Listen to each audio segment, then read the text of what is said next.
So, another thing we love about Disney, and it is the transition of sound, something you've got to pay attention to. So we are going away from the hubbub of the main street, moving into Adventureland.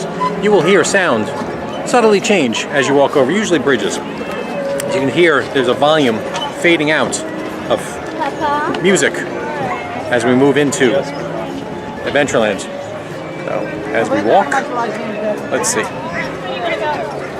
Straightforward, like on Christmas. And then we can split it on purchase. 10-4. That was crazy back there. You want to do the mobile order for people still? I don't know. Yeah, one look, we can So now you hear the volume has changed.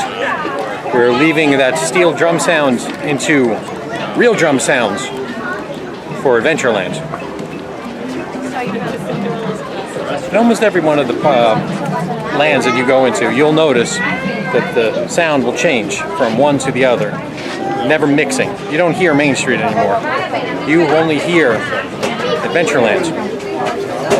And that's one of the things we love about Disney.